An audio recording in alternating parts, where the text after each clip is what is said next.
Senhor presidente, nobres senhores parlamentares, a quem eu tenho muito respeito e admiração, respeitado o campo da divergência partidária e por algumas vezes pessoais, mas eu acho que a gente é uma casa uníssona, uma voz só, uma corrente só, que tem que se respeitar e dar as mãos. Eu quero dizer que é motivo de orgulho para mim, presidente, porque a maior educação que meu pai me deu, e me ensinou isso desde muito novo, foi dizer: filho, na vida você sempre escolhe um lado e pula, tomando porrada ou não, porque em cima do muro não é lugar de ninguém viver. Então, desde novo, essa é a educação que eu trago de berço. Eu não tenho medo de cara feia, eu não tenho medo de crítica. Eu falo com todos os meus amigos aqui no plenário. Eu sou advogado e estou deputado. Estou debutando nessa casa. Respeito todos os parlamentares aqui, principalmente os mais antigos. O deputado Luiz Paulo, por exemplo, eu não estou vendo aqui agora sobre os meus olhos, mas um parlamentar que sempre me guia muito por sua experiência, por sua ponderação técnica.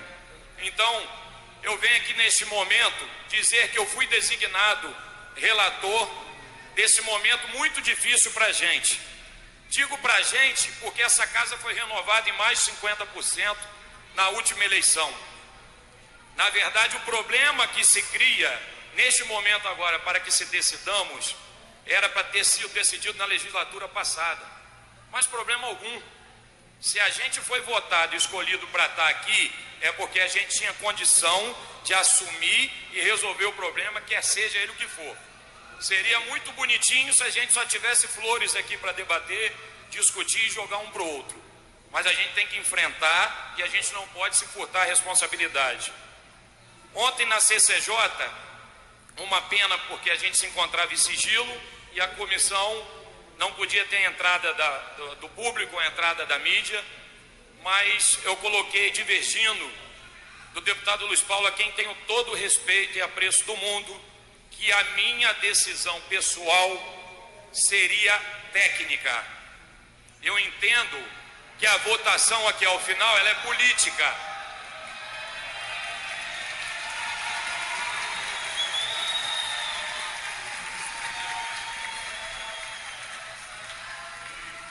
Técnica, e explico por que técnica. Eu sou advogado e como advogado que sou, eu não posso chegar aqui e fazer, a despeito de minha opinião pessoal, ignorar o que está escrito na Constituição Federal. A presidência, por favor, deputado Bacelar. A presidência chama a atenção das galerias. É isso, a gente vive um momento de democracia. Esse momento aqui, nós escutamos quem encaminhou o contrário. Agora vamos respeitar quem está caminhando favorável ao PR. Ao final, podemos aplaudir ou vaiar, mas vamos deixar o orador, por favor, seguir com a sua linha de raciocínio. Por favor, deputado. Então, prosseguindo na minha construção, dizer-lhes para os senhores que a minha posição é puramente técnica. Por quê? Eu não tenho compromisso algum com nenhum deputado que se encontra preso. Mas nenhum. A maioria deles não os conheço, senão por leitura de jornal, por informações de internet. Mas, acima de conhecer ou não, eu quero clamar a atenção dos senhores que a gente não tem que entrar em mérito. Não me interessa se deputado A responde 20 estupros, 80 homicídios, formação de quadrilha, ou seja lá o que for. O questionamento da excelentíssima ministra do Supremo Tribunal Federal, Carmen Lúcia, é no tocante à constitucionalidade da prisão. Nós não estamos aqui falando de culpabilidade. Em momento nenhum, a ministra Carmen Lúcia determina que enfrentamos o mérito, se o deputado A responde por isso ou por aquilo, e sim se a prisão foi legal ou não. Essa é a discussão aqui. assim como os senhores, que eu respeito a opinião divergente, o movimento MBL, a corrupção é nojenta e acaba com as instituições, denigre o Estado Democrático de Direito. Mas eu não posso buscar justiça atropelando o que está naquilo que eu aprendi desde 1997, quando eu entrei na faculdade. Quando eu entrei na faculdade, eu aprendi pirâmide de Kelsen, e até hoje vigora. Aprendi, deputado Luiz Paulo, com diversos professores, magistrados, promotores de justiça, e eu não posso ignorar isso aqui. Acho nojento, acho. Olhei muita coisa que me assustou sim, mas a discussão é puramente a legalidade da prisão.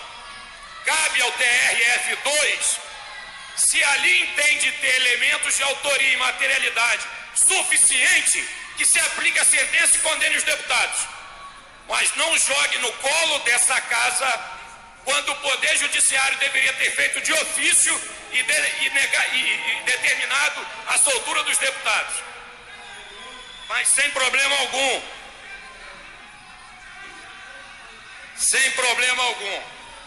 Então que fique claro, eu teria vergonha, caros companheiros, e falei ontem na CCJ para os meus pares e quem se encontrava, deputado Silas Malafaia, que eu teria vergonha no meu escritório de atender um cliente que pensasse: Rodrigo não vai escrever minha tese porque tem medo do que o jornal vai falar. Rodrigo não vai defender minha tese porque tem medo de cara feia. Não, senhor, não tenho.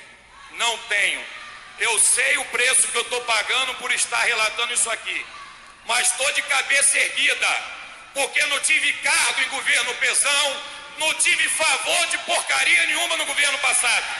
Nenhuma. Nenhuma. Pode procurar, pode quebrar meu sigilo fiscal, bancário, telefônico, o que quiser. Não devo favor nem compromisso a nenhum deputado investigado, mas também não farei juízo de valor e condenação de mérito quando esse papel cabe única e exclusivamente ao Poder Judiciário, não a nós. O que aconteceu nessa decisão que aqui chega para nos colocar contra os holofotes da opinião pública e com toda a vênia e respeito ao tribunal, foi que o relator, desembargador Abel Gomes, deveria respeitar o que preceitua o artigo 53, parágrafo 2º da Constituição, quando das prisões, encaminhar a Casa Legislativa para deliberar, e assim não o fez, ignorou completamente. E essa casa, de uma forma muito respeitosa, obedecendo o princípio da separação dos poderes, assim se manteve inerte, em silêncio, para não comprar mais briga onde não deveria acontecer. Então, que fiquem claro para os senhores, o problema foi criado no judiciário e entregue aos nossos colos. Esse problema já deveria estar resolvido, repito. Tanto a ministra Carmen Lúcia, a quem respeito e admiro muito, tanto o TRF tinha competência de ofício para deliberar sobre os habeas corpus dos deputados, mas entendeu que assim deliberássemos, respeitando o que determina a Constituição. Então, para finalizar, eu quero dizer para os senhores que, se alguém não concorde, que questione o Constituinte original em Brasília sobre o artigo 53, porque quando eu entrei na faculdade em 97, isso já estava escrito. Não fui eu que inventei a imunidade parlamentar. Entende, pessoal? A imunidade parlamentar tem em Portugal, Espanha, França, Itália, Alemanha, Israel. Em Israel, a polícia não pode entrar no parlamento senão com autorização do presidente da casa. Então, que fique claro, isso não é privilégio do Brasil nem do parlamento fluminense, não. E isso foram os grandes operadores do direito e constituintes do mundo que assim lá o colocaram. Agora, repito, não vou atropelar a lei, o que determina a maior lei e segmento que temos que ter, que é a Carta Magna, para poder prevalecer minha opinião pessoal ou sair bonitinho no jornal. como se estivesse pegando os colegas e jogando como carniça por urubu comer. Isso não faço. Cabe ao Poder Judiciário, repito, deliberar sobre a prisão e a condenação dos colegas. Sobre a condenação dos colegas. Então, fazendo esse breve relato aos senhores e complementando que o caso em tela não capitulou crime de flagrante, não foi em flagrante de crime inafiançável, não cabe a nenhum tribunal determinar a prisão de parlamentar se não consultasse a Casa Legislativa. Que isso fique claro. Essa é a discussão a ser enfrentada. Essa é a discussão a ser enfrentada. Prova de que não compactuo com corrupção, que sugiro e peço determinação em voto que se mantenha afastado os deputados. Que inclusive acho agora que uma vez aprovado nesse plenário, se assim os senhores entenderem, vocês vão perceber como a sentença vai correr. Como que o judiciário vai acelerar para resolver o problema. Então vai ficar só mais uma vez demonstrado que o problema está vindo de lá, não está saindo daqui. Que se apure, que se condene, mas que não jogue no nosso colo a responsabilidade que a gente não tem. Então foi em cima desse estudo pormenorizado que está publicado no Diário Oficial.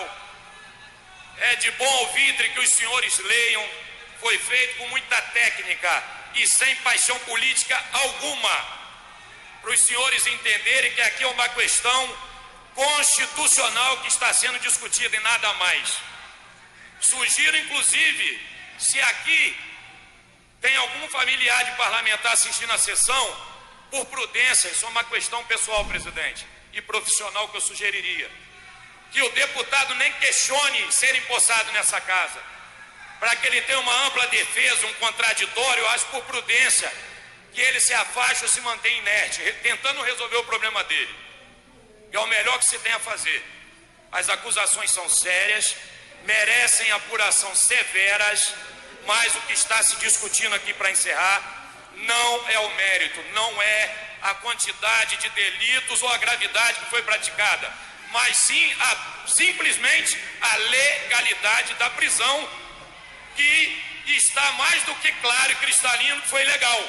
Não teve flagrante em crime inafiançável. Então não cabia prisão preventiva sem que essa casa deliberasse. Eu vou agora ao voto para concluir meu parecer.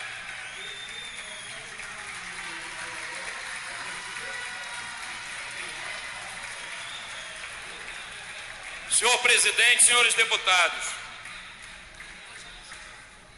feito essa breve análise, eu quero só adentrar a questão da extensão para os demais dois deputados, Francisco Manuel de Carvalho e Marcos Abraão, uma vez que a situação fático-jurídica é completamente idêntica e por isso merece o mesmo tratamento de extensão. Então daí eu dou a definição do porquê a gente deliberar logo os 5, porque seríamos inevitavelmente provocados na próxima semana para assim o fazer. Então eu adentro o voto. Em face do exposto voto, no sentido de que 1. Seja revogada a prisão cautelar imposta aos parlamentares André Gustavo Pereira Correia da Silva, Luiz Antônio Martins, Marcos Vinícius de Vasconcelos Ferreira, nos limites das reclamações 35.144, 32.540, 32.808, pois a decretação da prisão preventiva de parlamentar no exercício do mandato afronta diametralmente os termos do artigo 53, parágrafo 2º da Constituição Federal, aplicável aos deputados estaduais por força do que restou pela Suprema Corte nas ADIs 5823, 5824 e 5825. 2.